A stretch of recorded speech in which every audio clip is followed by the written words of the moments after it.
Greetings, salutations, and welcome to Sportslook, the sports television program for the high plains of West Texas and eastern New Mexico. I'm your host, Doc Elder, and tonight, just like the produce section at a diligent grocery store, we're keeping it fresh. We've got a brand new coach, Andre McCall from Greyhound Football. We've got a relatively new coach, our strength and conditioning coach, Tommy Moore. I will finish up, as always, with an overtime, but I'm going to start out with an Eastern recap.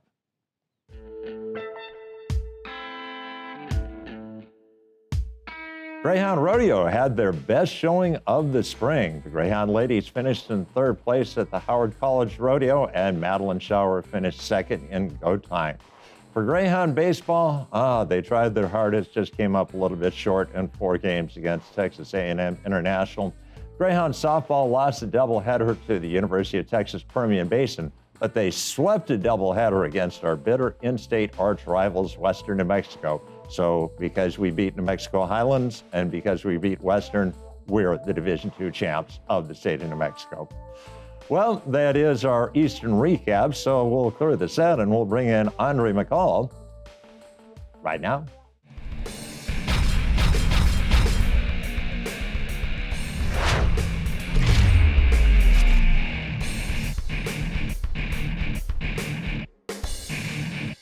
Welcome back to Sportslook, and an honor to bring to the set for the very first time the newest football coach, Andre McCall. And Coach, welcome to Sportslook. Thank you. Appreciate you having me. Well, Coach, first question I always ask new guests, where are you from and what was the process that got you to Eastern? Sure. So I'm originally from Central Kentucky, born and raised. Spent the last 4 seasons in Wayne State College in Nebraska, where I actually coached against our current defensive coordinator, Coach Bish. So I spent a few seasons on the opposite sideline of him. After the previous defensive line coach left, I got a call from Coach Bish, asked me to come down. I said, absolutely. I really, playing against Coach Bish for the last 4 seasons, I really like what he does. Love his intensity and the style of play he brings to the game of football. And I jumped at the opportunity. And fortunately, I found myself in Portales, so. Well, Coach, what was your association with the game growing up? So at an early age, played as many sports as I could, baseball, basketball, football, but really fell in love with the game of football, probably around middle school. Been playing ever since. Had the opportunity to play collegiate football, play at Kentucky State University for 5 seasons. After that, I had the opportunity to coach high school football for a few seasons, and then from there started right into the college game. So I played Division II football, really enjoyed it. Love the passion that you have to be able to coach at the Division II level. And so I've been doing that ever since. What was it about football that attracted you and made that the love of your life as opposed to baseball or another sport? Sure. So it being a team game. Growing up, especially in high school, a lot of your friends are, your best friends are your teammates. And being able to go out there with them on the field, and football really being a team sport. You can't win unless, all 11 guys on the field are on the same page at the same time. It's really something special you don't really find in a lot of sports, In baseball, you can hit a walk-off home run, not really the case in football. If the 5 guys up front are blocking, you can't throw a touchdown.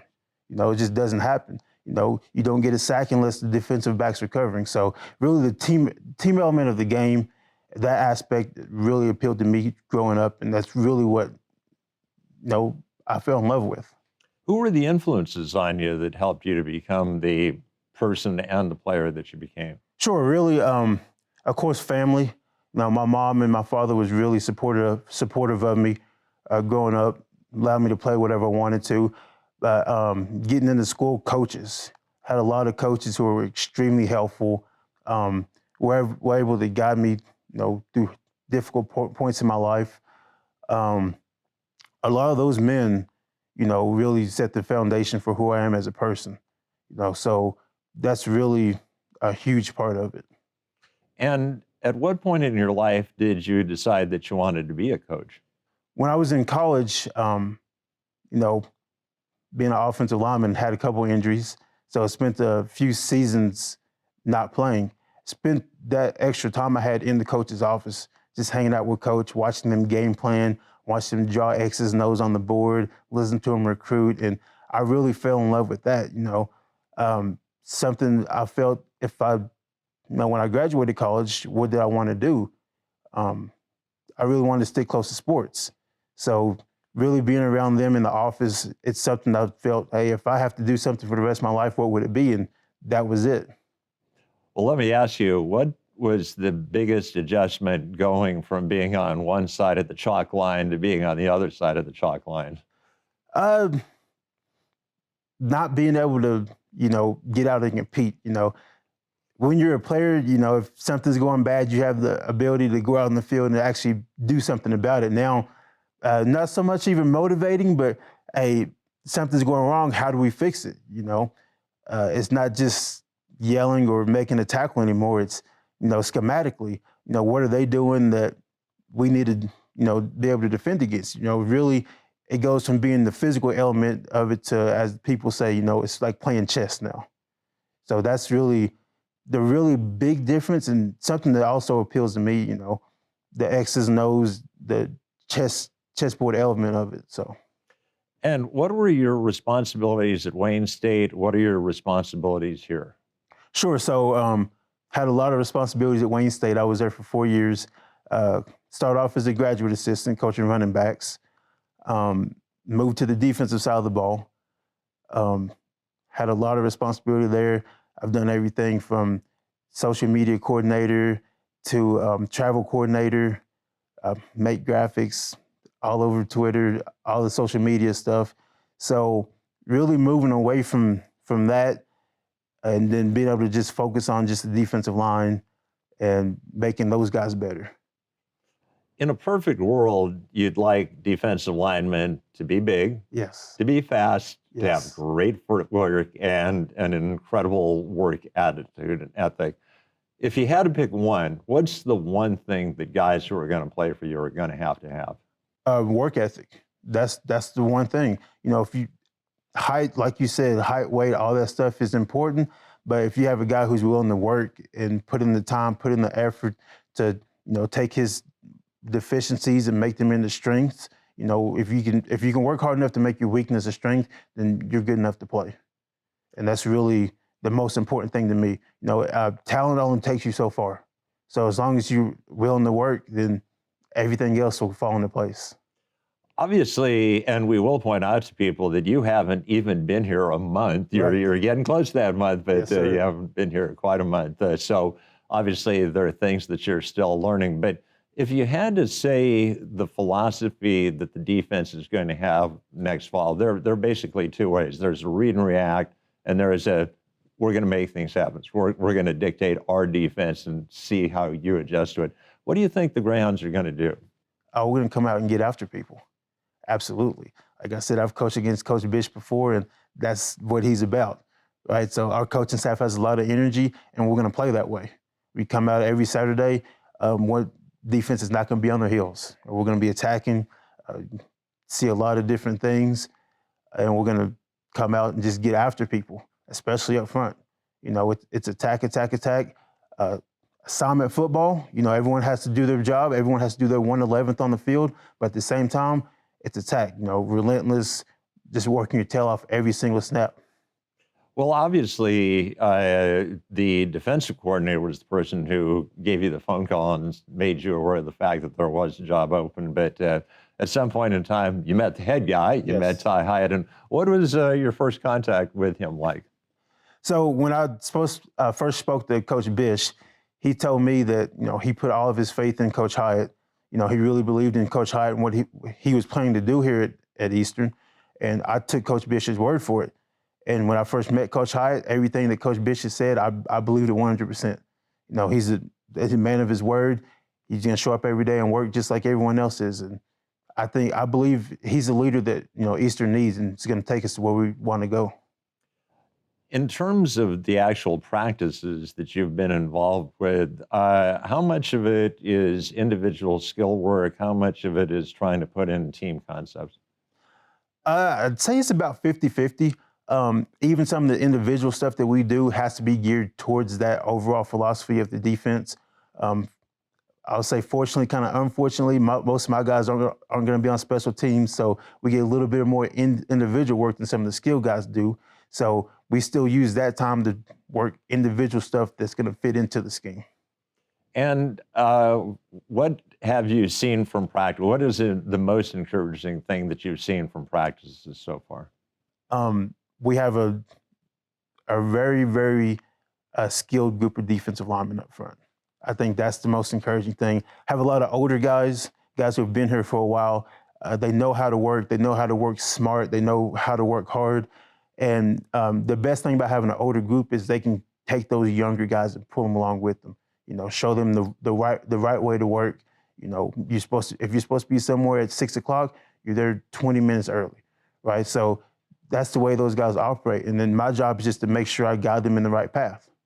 So that's really the most encouraging thing. Well, Coach, the culmination of spring ball ends tomorrow at 6 o'clock at the Greyhound Stadium with the green and silver scrimmage. And what can the fans expect if they go out there?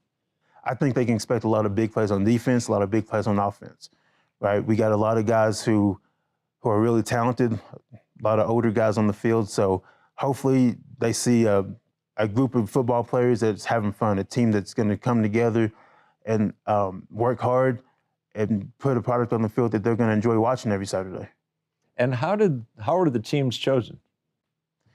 I believe it's offense, defense. Okay, so it is just going to be green offense versus silver defense, or vice versa. Okay, I got it.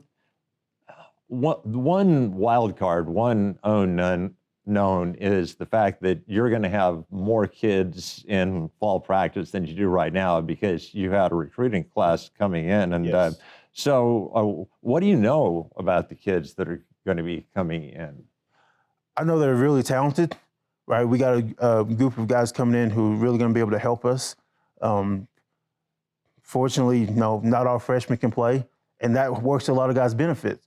But we have a group of guys coming in that's going to push our older guys now, right? Our older guys think that when you go out to recruit, you're recruiting to replace them. Well, in some cases that's true, right? Because they're not going to be here forever. But we have a group of guys coming in that's going to push those older guys and help them get better.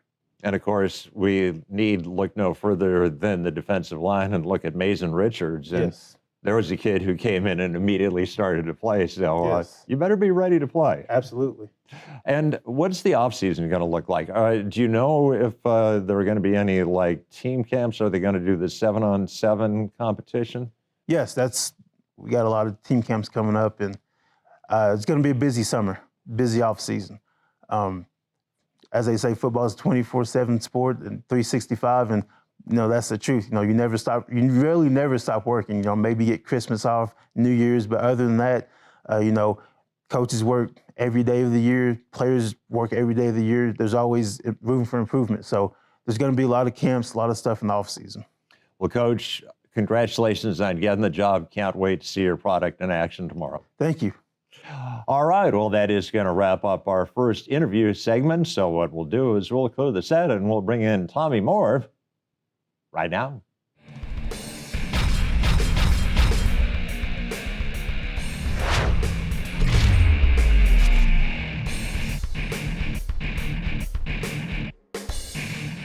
Welcome back to Sportslook, and a privilege to bring to the set of Sportslook the strength coach of Eastern New Mexico University, Tommy Moore. And Coach, welcome to Sportslook. Man, thank you. I really appreciate you having me on.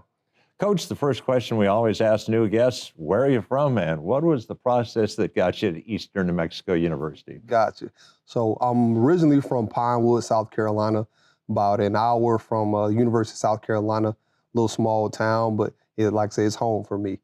How I got here recently, before I got here, I was at the University of Texas working with football there, and got a call from a mentor of mine, Riley Allen, who had a great working relationship with our athletic director, Paul Weir, and expressed the interest to me in this job. And I jumped at it because it was the opportunity for me to be a director of strength and conditioning at the NCAA level. I had a brief stint when I first got out of college, but this was a chance for me to come run a program and be able to have and gain that awesome experience. What was your association with sports growing up?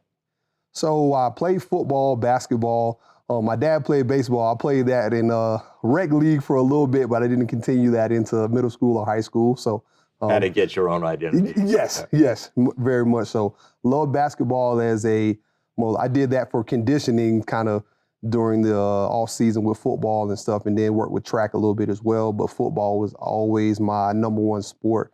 And then I got the chance to play that in college at South Carolina State University and was a part of 2 conference championships teams there and played with some guys that are in the NFL right now and continue to succeed. What position did you play? Play just about everything. If you can believe it, I started out as a defensive end when I first started out, then running back, quarterback, wide receiver, Wow. safety. I played just about everything except center. So of all the, and you can be honest now, what was your favorite? Oh, my favorite. Would have to be running back. Would have to be running back because, I mean, sometimes like running back, defensive players, so many great ones, but running backs just can take over a game, being able to have the ball in your hands, whether it be on a pass or a run. But it just felt good to have the ball in my hands and kind of have a little bit of control, but then make sure that I was making the right decisions. And who were the big influences on you growing up that helped you become the athlete and the young man that you've become? My parents. They always just instilled in me just having great character, great work ethic. And like I said, my dad played baseball and football just in the Miami area, and some great high schools and great teams came out of that area. And then he even played baseball a little bit for the Philadelphia Phillies organization. So it was great having that athletic parent. And then my mom, she's very athletic as well, plays sports, but didn't continue it in college. But she is just as competitive as my dad. And as much as I hear my dad's voice on game days, I hear my mom's. And they always push me to be the best athlete I could be, but then also the best student as well. Speaking of which, when you got to South Carolina State, what did you major in? So I started off as a business education major. And like I said, my whole family has teachers in it. And then I switched to elementary education. And it was a period where I was in the Navy during that time as well. So kind of back and forth a little bit with different assignments and getting deployed. So, and it was kind of a little bit strenuous going back and forth trying to be a teacher. So I finally settled on sports communication. It was with physical education with a concentration in sports communication. So I got the chance to be in front of a camera for a little bit, but I knew that at the end of the day, I wanted to coach. And so that kind of led me to my route in working with our strength and conditioning department as an intern there after I got done playing. Well, Tommy, I was going to say, you could take my job. You're obviously a better sports communicator than I am. So if you ever get tired of the strength gig, you can come over to this side. Hey, no, you got it all on lock now. Oh, you're too kind.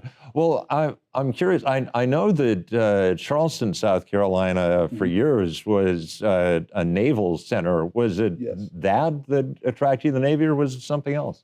So kind of a little backstory. So my family, like I said, we had a lot of military people. So my brother, who has since passed, kind of when I was younger, he was in the Marines, and so kind of it's my senior year, getting ready to make some decisions about my life, whether it was college or anything else. It was me looking at 2 recruiters that came into an office or in my classroom, my science classroom, and my teacher was in the Air Force, but had some Navy guys come in and they looked like me, and they said, okay, well, here's what opportunity we can afford you, being able to serve your country. And I knew that if I even went close to the Marines, my mom was gonna say no. So I chose the Navy as a route. It gave me the opportunity to kind of see the world a little bit and then get my education paid for, along with me being able to go to school and play the sport that I loved. Were you stationed on a vessel, or did you have a land assignment as part of the Navy? So I had a land assignment pretty much the whole time. I started out at Fort Jackson, South Carolina. It was an Army base there. And then I had units that I was attached to that was stationed out of Norfolk and Williamsburg, Virginia, and one out of California. Well, Tommy, and we say it in this part of the world, sincerely, some parts of the world, they just kind of lip service, but sincerely, thank you for your service to your country. It's my pleasure to serve. And be able to kind of protect everything foreign and domestic and make sure that everybody on this side, a lot of people in the military world, civilian, we call it, don't really know kind of what military people do or some people in the jobs, but it definitely was my pleasure to be able to serve. Well, Tommy, let's get specific. If football was your sport, did you think about maybe coaching football, or did you always kind of have an idea, no, I'd really like to be a strength coach? So I started out as a football coach. Started out coaching 2 years in high school, coached the defensive backs, and then also coached wide receivers in high school. Then I moved to college, took my first job at Middle Georgia State University. I was the head strength coach and also the defensive line coach. So that was my first foray into it out of college. And I mean, I loved it and I enjoyed it. It was a smaller school at the NAIA level, but it was just as fun. And in that 1 year, we were able to win a conference championship. But then I had to kind of make some tough decisions. Okay, hey, what do I want to do going forward? And being a strength coach was it, because I got the chance to see guys be able to transform their bodies and be able to perform on the field, and their success is really what I look forward to. And then with every stop I've made, like I said, men and women, being able to see that and be able to make good people, that's my driving factor. And getting calls and texts about athletes starting families and not just about athletic success, that what drove me to be a strength coach, because we wear so many hats. Well, obviously, to get the job at Eastern New Mexico University, you had to sell yourself to Paul Weir, but Paul Weir had to sell Eastern to you. And what was that process like? It was very unique in a sense, because when you interview, you have kind of a panel that you have to kind of talk to and stuff. So it was from our facilities director, Mike Molina himself, and also our head football coach, Ty Hyatt. And it was saying, hey, how can you make Eastern athletics better? But then also they gave me, what can Eastern do for you? And Eastern presented me an opportunity, like I said, again, to be a head strength coach at the Division II level, which I had never been. But being able to work at some bigger universities, I thought my experience would work well here, and I think I would mesh well with the kids. And having worked at a Division II university, I know sometimes the constraints that you have, but knowing that if we want to be able to push athletics over the hump, who some people say, I want to be able to reach for the stars, pretty much. And like I said, he sold me and said, hey, you have full control over everything that we do, and want to be able to implement some ideas that you've taken from bigger universities and make them our own. When you came and you saw the facilities that you were going to be working with, what was your impression? My impression was it's definitely a blank blueprint, but better than some places that I've been, honestly. And because the condition of some things and just the space that we have, it's definitely something that you admire. Like, okay, that's not a small space, it's a big space. And now, again, trying to make it my own and my philosophy, but then also make it the athlete's own, because I wanted to be something that they can walk into and say, hey, we take pride in this, and this is somewhere where we grind, and we want to be able to make ourselves the best athletes possible, and through, like I said, through physical preparation and also even mental preparation.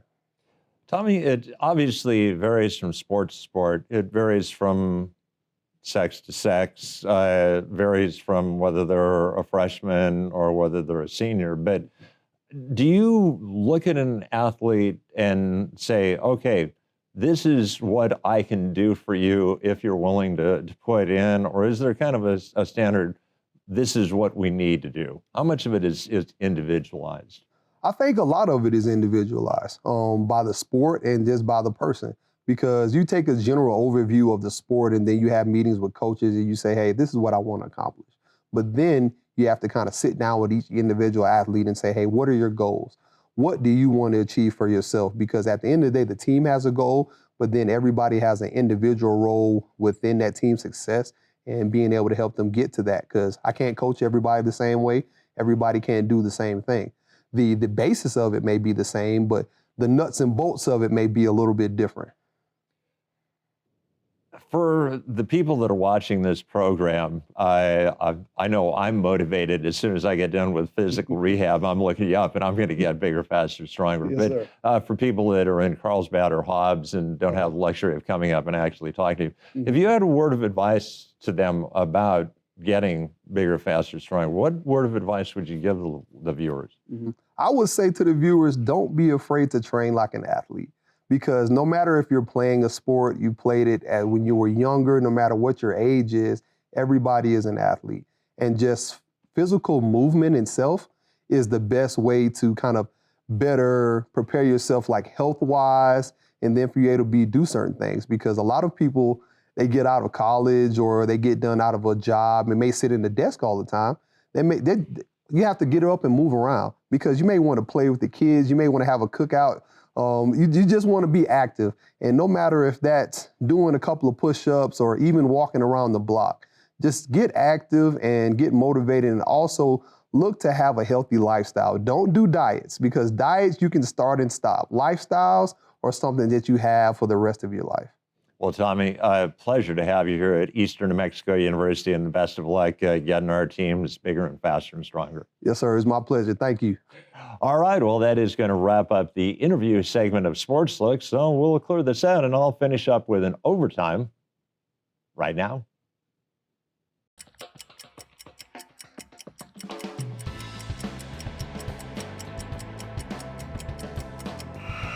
There have been women that have competed in professional sports, along with guys, most famously Annika Sorenstam, who played in a golf tournament, and everybody else that competed that day was a guy.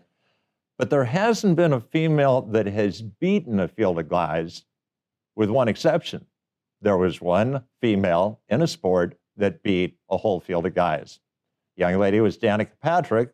The sport was IndyCar racing, and the particular event was the Indy 300 in Japan 15 years ago this week. So Danica, way to go, girl. Other girls, take note, step up your game. Well, that is going to wrap up an overtime, and that will wrap up an episode of Sportslook. I'd like to thank my guests, Andre McCall and Tommy Moore. I'd like to thank my floor crew. Had some veteran people back. Had Mr. Aiden running the floor crew for me. So for those aforementioned people, this is Doc Elder saying, so long.